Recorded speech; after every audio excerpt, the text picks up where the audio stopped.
Have you ever watched The Lion King and felt something was missing? I did. When I became an animator and gained access to Disney's archive materials, I discovered why. Drawings of another cub who looked almost exactly like Simba, but with subtle differences. This character was completely removed from the final film. That nagging sense that there's more to Pride Rock than what we saw on screen. Today I'm going to show you actual evidence from Disney's own files. The story of Simba's secret brother isn't just a fan theory, it's a documented part of Lion King history that Disney decided we weren't supposed to know about. And once you see the proof, you'll never watch The Lion King the same way again. Have you ever seen those strange early drawings from The Lion King's development where there's a cub that looks almost like Simba but with different coloring and a black mane? These drawings show completely different design choices that raise so many questions about what Disney originally planned for their epic lion tale. When Disney was first creating The Lion King back in the early 90s, their artists produced hundreds of character sketches that never made it to the final movie, but there's one particular set of drawings that has always left fans scratching their heads because they clearly show what looks like two distinct lion cubs rather than different versions of Simba as we've been led to believe. Disney has always maintained their official position that these mysterious drawings were simply early designs for Simba before they settled on his final golden yellow appearance, but that explanation falls apart when you examine them closely. Why would they draw Simba with such drastically different features like a black mane tuft and significantly darker fur when those traits never appear in the final film or any subsequent Lion King media? It would be like designing Mickey Mouse with antlers or Ariel with wings. These are fundamental character distinctions that suggest something much more significant was happening behind the scenes. The timing of these drawings is particularly revealing as they appeared during the exact same production phase when the story team was heavily focused on developing the royal succession plotline. This was when writers were working out all the details about who would inherit Pride Rock and the complex dynamics of royal lineage. These drawings emerged precisely when the team was exploring the most politically complex aspects of the story, suggesting they were potential characters with distinct roles in the succession narrative. The mystery deepens when we consider what former Disney animator Mark Henn once revealed in a rare interview with Animation Magazine. When asked about early story concepts, he briefly mentioned that there were multiple royal cubs in the original story treatment, but strangely refused to elaborate further when the interviewer pressed him for details. His sudden reticence on this topic has fueled speculation for years about what exactly was removed from the original concept and why Disney seems reluctant to discuss it. These mysterious cub designs don't match any known character in the entire Lion King universe. They're not early versions of Simba, they're not Copa from the books or Keon from the Lion Guard series. This is a completely unique design with distinctive characteristics that was mysteriously abandoned somewhere during production, leaving fans to wonder what story was originally planned. The evidence becomes even more compelling when we examine the original storyboards for one of the movie's most iconic scenes.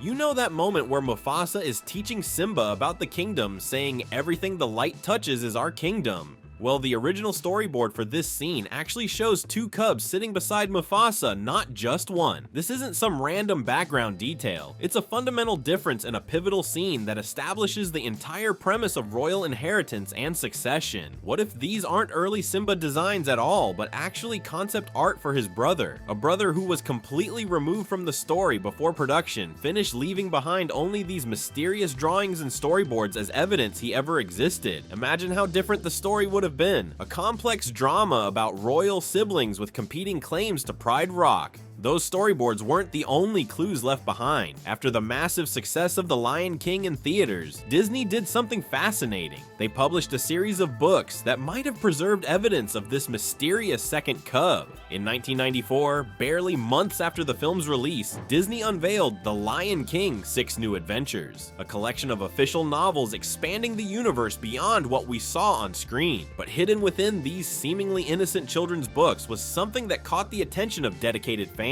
A strange reference that Disney has never fully explained. In one particularly revealing chapter focusing on Pride Land's history and royal lineage, Rafiki is shown gathering the young animals around the ancient baobab tree at sunset. While tracing the royal bloodline in the dirt with his staff, he mentions the forgotten prince whose roar was silenced before his time. This appears in a section specifically discussing throne succession and royal duties, the central theme of the entire Lion King story. When fans questioned Disney about this reference during a Q&A session years later, their response was suspiciously vague. A Disney representative simply stated that there were many story elements that didn't make it to the screen, and quickly moved on to another question, refusing to elaborate despite follow-up questions. This evasive answer feels more like an attempt to avoid the topic rather than a straightforward denial. The mysterious prince reference becomes even more compelling because these books weren't written by random authors with no connection to the film. Disney's own story department, the same creative team who worked directly on the original movie, provided input and guidance for these novels. These were carefully crafted extensions of the Lion King universe created by people who knew all the original plans, including any characters who might have been cut from the final film. There's also another scene where Simba has a vivid dream about another cub with his face but not his heart.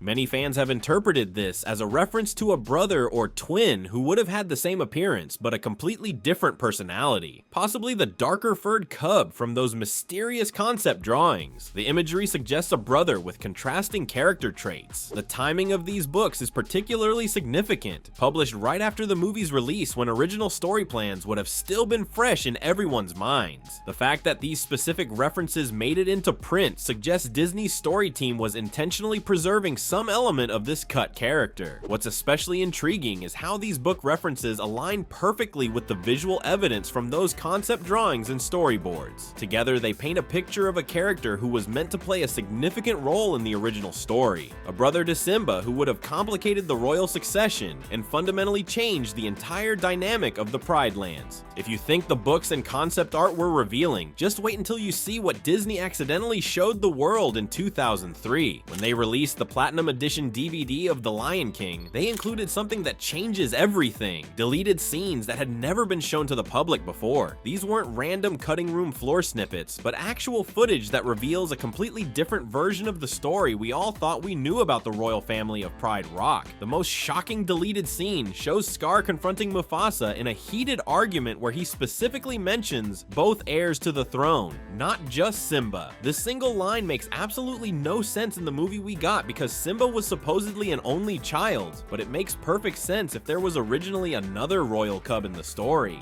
Why would Scar talk about multiple heirs unless there were actually multiple cubs who could claim the throne? This deleted dialogue proves Disney removed an entire character from the narrative. When you look at these missing scenes, the evidence becomes even clearer. Another deleted scene shows Mufasa giving Simba a very strange lesson about kingship where he says, "A king must sometimes make difficult choices even about family," followed by an awkward pause, as if he was going to elaborate on something important but then doesn't. This line feels completely disconnected unless it was setting up a storyline about choosing between siblings or deciding which son would inherit the throne. The storyboards themselves hold visual clues too, like a ghost missing from a family portrait. There are empty spaces next to Simba in certain shots as if someone was literally erased from the artwork. The dialogue references another presence with lines that don't quite connect to what we're seeing, creating bizarre conversational gaps that only make sense if someone else was supposed to be there. Disney animation historian Don Hahn revealed in an interview that the original Lion King script was much more Shakespearean with complex family dynamics before being simplified during production. Shakespeare's plays are famous for their complicated family trees and succession disputes. And since The Lion King was already inspired by Hamlet, what if the original version included even more Shakespearean elements like competing heirs and brotherly rivalries? When you compare the final movie to these deleted scenes, there's an obvious pattern of removed content all relating to royal succession and competition for the throne. The movie we got only shows the conflict between Simba and his uncle Scar, but these deleted scenes hint at something much more complicated, a completely different version of The Lion King where Simba had a brother, creating a royal triangle between Mufasa's two sons and their uncle Scar, who was plotting against both of them. This would have made for a much more dramatic story than the simplified version we got in the final film. The simplified story we know might be hiding the most shocking secret of all. What if Simba's brother wasn't removed just to streamline the narrative, but because his existence would have exposed the truth about Pride Rock's royal bloodline? In real lion prides, males often have cubs with multiple females, creating a web of potential heirs that Disney's neat father-to-son monarchy completely ignores. This biological reality would have transformed The Lion King from a simple hero's journey into something far more complicated and potentially dark darker for young audiences. When researching real lion behavior for the film, Disney's team discovered actual lion succession contradicted their storytelling plans. In nature, male lions don't pass down territory to a single son through an orderly coronation. Lion prides operate through complex social structures where the dominant male mates with multiple females, creating several cubs sharing the same father. Mufasa would have had cubs with lionesses besides Sarabi, something Disney carefully avoided showing in their family-friendly version. The movie presents a human-style monarchy where the crown passes directly from father to eldest son, but real lion succession creates a tangled web of potential leaders. If Disney had followed actual lion behavior, Mufasa's kingdom would have resembled a fracturing medieval dynasty with half-brothers competing for power and territory. Multiple cubs from different mothers would all have claims to leadership, making the circle of life messier than what appeared on screen. Have you ever noticed something weird about succession in the Pride Lands? When Mufasa dies, Scar immediately takes the throne even though Simba is still alive. This doesn't make sense in typical monarchy rules, where the heir's existence determines succession. This inconsistency suggests original plans for more complex Pride Land succession rules that never got fully explained in the final film. In one original story outline from Disney's archives, there was a plot point about identifying the true heir through special royal markings. This suggests early versions involved competition about which cub was the rightful successor. Perfect sense if multiple cubs existed with throne claims. These markings would have distinguished the true king among several potential heirs, creating drama around which of Mufasa's sons would rule. The existence of another royal cub would have forced Disney to address these complex pride dynamics, showing royal succession isn't as clear-cut as being the firstborn son. Multiple heirs means multiple throne claims, potentially creating civil war within the pride and raising difficult questions about what truly makes someone worthy to rule. Bloodline, character, or something else. Disney wanted a family-friendly coming-of-age story with clear heroes and villains. Having competing royal cubs would have created morally gray areas too sophisticated for young viewers. So they simplified everything. One king, one prince, one villain, creating the straightforward tale we know. But what if that sanitized version robbed us of a more powerful story about earning your place rather than simply inheriting it? Disney's decision to simplify the royal family might have robbed us of the most compelling storyline never told. A brother whose very existence would have transformed the Lion King from a simple return of the rightful heir story into something far more profound. Imagine a Pride Rock where leadership isn't automatically given to whoever was born first, but must be earned through proving whose vision for the kingdom is truly best for everyone. But what exactly would this brother have been like? Those mysterious concept drawings reveal a darker furred cub with a black mane tuft, a deliberate visual counterpoint to Simba. His shadowy appearance connects him to Scar's visual palette, while Simba's golden fur and red mane visually link him to Mufasa and everything the light touches. These color choices speak volumes about their different paths without suggesting the brother was necessarily evil. This character would have completely changed the story's central conflict. Instead of rightful king returns to defeat evil usurper, we would have had two legitimate heirs with completely different ideas about Pride Rock's future. While Simba embraced Mufasa's circle of life philosophy where everyone knows their place, his brother might have developed a third perspective, questioning whether the traditional hierarchy truly served all animals in the Pride Lands without going to Scar's selfish extremes.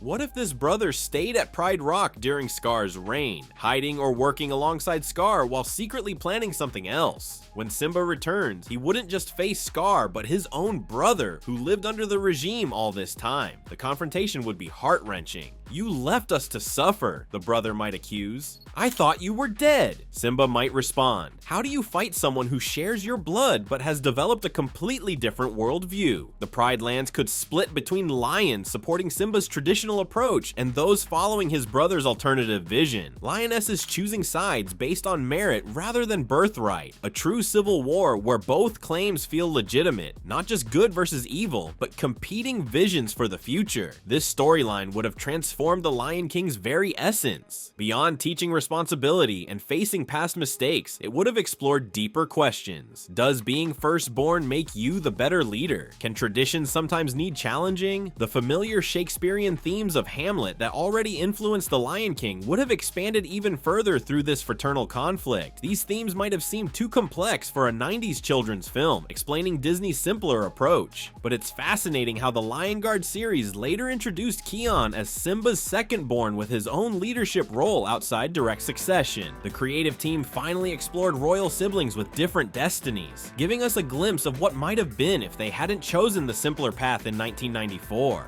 While The Lion Guard finally brought the royal sibling dynamic to life decades later, there's a burning question nobody seems to ask. Why would Disney completely erase a character from The Lion King instead of just making him a minor role or saving him for a sequel? The answer reveals something far more calculated than creative differences, and it might change how you see the entire franchise. The early 1990s marked what Disney executives called their Renaissance period, a time when the company was desperately trying to recapture their animation magic after years of struggling. Beauty and the Beast had just become the first animated film nominated for Best Picture at the Academy Awards, and Aladdin was breaking box office records. Behind the scenes, Disney was following a very specific formula. They were crafting marketable, merchandisable properties with clear storytelling. The removal of Simba's brother stemmed directly from executive decisions at the top. Disney executive Jeffrey Katzenberg demanded clarity in storytelling, telling the animation team, "Give me one hero I can root for, not two lions who might be fighting each other for the throne." This directive shaped everything about the film's development, forcing the team to streamline the royal family tree. Technical limitations reinforced this decision. The Lion King was already pushing animation boundaries with the wildebeest stampede scene, a sequence that required a specialized CGI team and took over 2 years to complete. Production notes reveal animation directors worried about resources needed to differentiate two lion cubs with distinct personalities and movement patterns. One memo questioned, "Do we have the animation bandwidth to create two distinct royal personalities when one requires so much work already?" Early story reels shown to focus groups confused younger viewers who couldn't tell which cub was which in certain scenes. Parents complained about not knowing which lion to care about, feedback that horrified Disney executives who needed emotional investment from their audience. The marketing strategy cemented the decision. Disney's promotion relied on the simple tagline, "The future king is born," a message that becomes instantly muddled with competing heirs. Disney merchandising executives worried about character confusion in toy lines. A 1993 memo specifically questioned, "If we have two similar-looking lion cubs, will parents know which toy their child wants for Christmas?" The answer was clear. Simplify the character lineup to maximize toy sales. Most importantly, Disney was already planning sequels and spin-offs during original production. Their strategy documents show they needed clear character arcs that could extend across multiple projects. Competing royal heirs would complicate future storylines and potentially limit sequel options. Disney was launching a multi-decade franchise that eventually needed to support Broadway shows, TV series, and theme park attractions. This pattern appears in other Disney classics. The Little Mermaid originally featured Ariel having several sisters with significant roles, but most were reduced to brief cameos. Disney consistently simplifies royal families as a deliberate franchise-building strategy rather than isolated creative decisions. So we've seen all the hints that Simba wasn't the only royal cub, but what happened to this mysterious brother character? And why does it matter so much to our understanding of The Lion King? The evidence is scattered throughout Disney's archives like pieces of a puzzle that was deliberately taken apart. When we step back and look at everything together, it becomes clear that Disney's original vision for The Lion King was drastically different from what reached theaters. Imagine how the story would transform if Simba had to confront a brother with equal claim to the throne. Would this brother have allied with Scar or fought against him? This forgotten prince isn't just a fascinating what if. He's the missing piece that would have evolved The Lion King from a coming-of-age tale into a complex narrative about power and family. Next time you watch the film, look for those oddly specific succession talks and moments where the camera lingers on empty spaces beside Simba, echoes of a character who would have changed everything we know about Pride Rock's secret history.